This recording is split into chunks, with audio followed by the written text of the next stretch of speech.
Welcome back into the College Football Every Game on the Board podcast, part number 3 with our 3-hole hitter here, Tony Meija at Meija Dinero on Twitter. Check him out, wagertalk.com. Tony, welcome in. How you feeling? Feeling all right. How about you, Drew? I'm feeling good, man. Excited to get your opinion on some of these games. I got a couple teams circled here, a little off the radar games, but also some big ones as well. As guys, this is part number 3. We had Major Matt for part number 1. Teddy Covers for part number 2, Tony Meija for part number 3. We'll have Kelly Stewart for part number 4, and then Rob Vino for part number 5 to get the preview here. And if you're new to Every Game on the Board, we go down in order, hitting every single game on the board. Rotation number at the Wager Talk Live odds screen, those little numbers next to the team name. We're just going down in numerical order. So this is part number 3, starting off with 365, 366, Western Kentucky at Charlotte. 12 noon Eastern kick here, Tony. Minus 16. That's Western Kentucky as the road favorite. 72 being the total. In this Charlotte 49ers team, this might be the toughest team to handicap in the whole country. They fire their coach. They go out on the road and win against Rice, but they've been kind of a dumpster fire all season long here, Tony. High total. I believe it's the highest total on the board. What are you thinking here, Western Kentucky and Charlotte? Yeah, I mean, you said it. This is a very tough team to handicap because who saw that coming? Certainly not.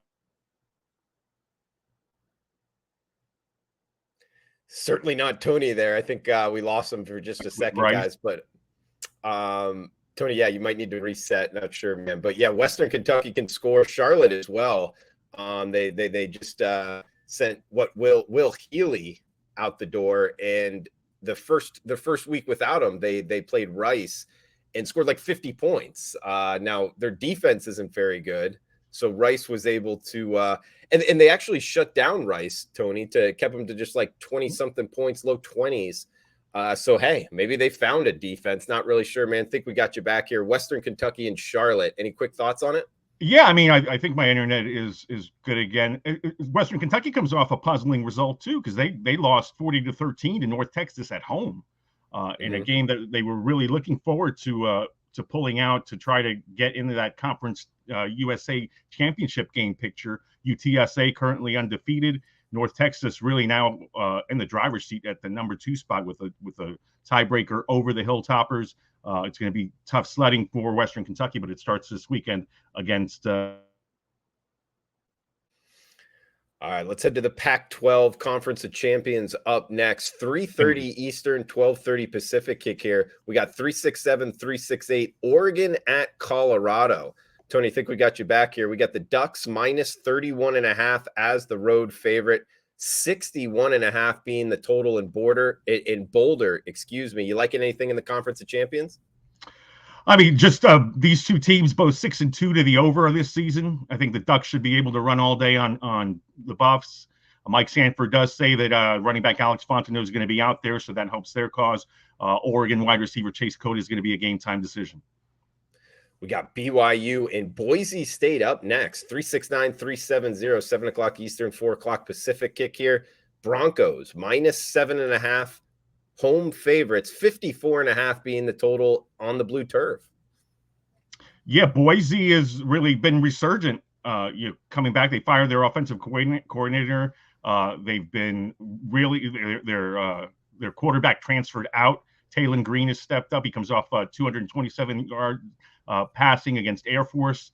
And both of these teams can run the ball, but BYU's obviously fallen off a cliff, 4-5, no wins in September. So this is a Boise State spot. Final scheduled matchup for the foreseeable future between these rivals, with BYU moving to the Big 12. Oh, no, really? I didn't realize that. So, yeah, BYU's probably losing a few of their schedule, right, Tony? I mean, going to the Big 12. So they're going to be playing UCF and teams like that instead of Boise, huh? Yeah, Boise and Utah. I mean, that obviously Utah BYU is the big thing. They call it the Holy War. So I think that is out for the immediate foreseeable future. Interesting, man. And I know you're a Big 12 or gonna be a Big 12 guy. You used to be a beat writer there for UCF. Do you know how the scheduling is going to work in the new Big 12? Would BYU actually play UCF regularly, or no? That's not going to happen. No, I don't believe we have divisions yet.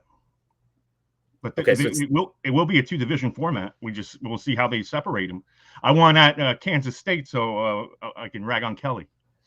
Oh yeah, absolutely, man. Get Kansas State there in the bounce house. That'd be a fun one. We got Arizona and Utah up next. Back to the Conference of Champions here. 7:30 Eastern, 4:30 Pacific kick here. 67.5 being the total. Utah minus 17.5, as high as minus 18 in Salt Lake. Yeah, I mean, Cam Rising is the big key here. Surprise scratch against Washington. Yeah, Cam Rising did get injured there against Washington. Tony, I think we got you back here. Yeah, I mean, he was Whittingham said he wasn't pulling out any tricks. It's just a matter of Rising pulled something right before the game, and so they had to go with the backup, Bryson Barnes, a walk-on, and ultimately they got the job done. But no Tavian Thomas, he's had some issues. Michael Bernard is banged up as well. So third-string running back Jalen Glover, he's shifty. But yeah, Utah very banged up. They lost Kuthi earlier in the year. Now Dalton Kincaid may not play. He got hurt on a late touchdown against the Cougs. So this could be a spot where Arizona at least plays with the Utes. We got Colorado State and San Jose State up next. The next two games a little bit later, 9:30 Eastern, 6:30 Pacific kick here. So Mountain West game here, Tony, 45 being the total. Minus 24.5. Of course, this is a high spread with a low total. Does that interest you in San Jose, California, Saturday night? Yeah, I mean, the Rams come off a 49-10 loss to Boise. I don't think that they score more than 10 points against San Jose State. Chevy Cordero, the Spartans quarterback, doesn't turn the ball over, just threw for 340. This is a Spartan spot or nothing for me. I would want no part of Colorado State plus the points, even though there are many of them to have. Tony's playing. He's laying in that one. Next Mountain West game here. Hawaii on the mainland up against Fresno State. 62 being the total. Fresno State Bulldogs laying near 4 touchdowns here, Tony. Seen them minus 27.5 in the Valley. Well, it made a world of difference to have Jake Haener back, right? Oh, yeah. Comes back from a 4-game absence due to the high ankle sprain. Another situation where they didn't know if he was going to play or not. He kind of surprised a lot of people. Finished with 402 passing yards and the rare 2 touchdowns in 13 seconds to really swing that game against the Aztecs. Now Fresno State goes from a team that lost to UConn earlier this season to one that controls its destiny in the Mountain West's West Division and should win that if they play to their potential. Washington State and Stanford up next, 3:30 Eastern here. We got the Cougs minus 4.5 or minus 5-point road favorites. 51 being the total. Are you liking anything in the farm, Tony?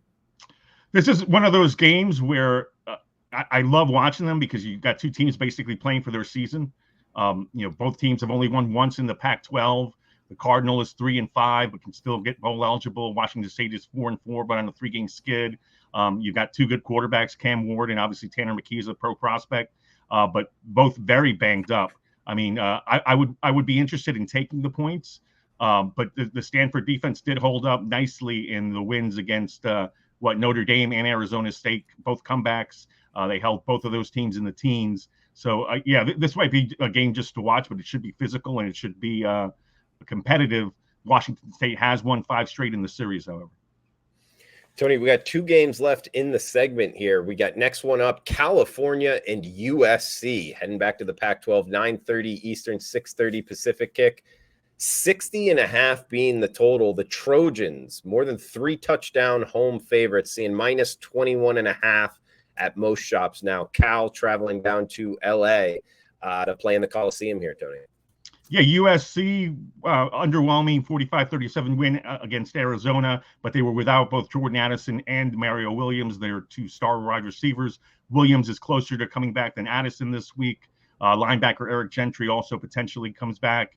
But USC might choose to hold them both out, considering they have bigger fish to fry down the road and should be able to handle Cal. You mentioned this the point spread. Jack Plummer is expected to play through a neck issue after he left the game against Oregon. So he should be back under center for Cal. Okay, and we got last game here. MTSU and Louisiana Tech heading back east a little bit. 381, 382, 3 o'clock Eastern kick here. Minus 2.5. That is MTSU as the short road favorites. 63 being the total in Ruston, Louisiana, Tony. Yeah, it's November in college football. We were updating all these injury statuses. Parker McNeil, quarterback, should be back for Louisiana Tech after sitting out the double overtime loss at FIU. You know you're in trouble if you're losing at FIU in anything. And they started a true freshman, looked pretty competent, Landry Liddy. He actually, I was on the over on Friday night in FIU La Tech. They hit it nicely in regulation and went to overtime, double overtime. FIU wins. Chase Cunningham, veteran quarterback, he stayed healthy all year for Middle Tennessee, and they're looking for their first win in Ruston in program history. These teams have met a number of times. I think they get it. I really like Middle Tennessee in this game. All right, guys, check him out, wagertalk.com. He's Tony Meija at Mejia Dinero on Twitter. Seeing your page here, Tony. Max plays #1 in 5% profits on spread plays, 53 and 33. That's a nice run there, 62%. MLB 71 and 36. That's 66% for over 100% profit on the 4% play. So Tony, what else you got going on, man? And do you have a most confident play, the one you like the most out of all the games we talked about? Yeah, 4% money line plays were really good in MLB this year. NBA spread plays were really good last year. So I mean, it's a mixed bag too, because I'm not going to blow my own horn on other stuff. I've been downright disappointing to myself. But yeah, max plays have been good. World Series play tonight. We had some Champions League action. NBA, you have to check injury reports before you come up on anything. So we'll see if Joel Embiid plays on Wednesday night and going forward through the rest of the week. And as far as these games, I really like Middle Tennessee. I think the discrepancy between the quarterbacks, La Tech welcoming back somebody that has looked okay, but they might have to go with Liddy again. And Cunningham has been solid for the Blue Raiders, and they're trying to get bowl eligible. I think they win in Ruston. And do you have any Knights update for us? UCF at Memphis this weekend, -3.5 on the road, 58.5 off that big Cincinnati win. Huge game because no, I have no update for you because the big news there is another quarterback situation where John Rice Plumlee questionable to play. He got hurt against Cincinnati. Mikey Keene, who I'm not a huge fan of, but did a wonderful job in getting staging that comeback and beating the Bearcats, so giving the Knights life in the American. So he might be out there against Memphis. Obviously, I would prefer to see Plumlee, but both quarterbacks are capable of getting a win. The Tigers are, Hannigan can play, but they are a little disappointing this year.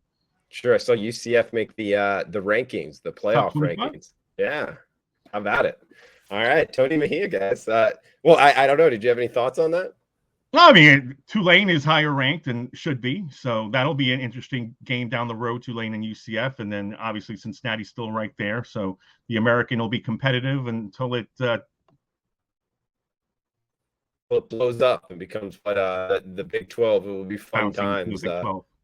Yeah, for sure. Can't wait for that, Tony. All right, guys, check them out, wagertalk.com. On Twitter at Mejia Dinero. That does it for part number 3 of Every Game on the Board. Tomorrow we'll have Kelly Stewart and Rob Vino to finish off the podcast here. So thanks for tuning in. Smash that like button. Feel free to reply below however you were watching. And go check out Tony Meija, wagertalk.com. Good job as always, Tony. And guys, cash those tickets. Thanks for tuning in.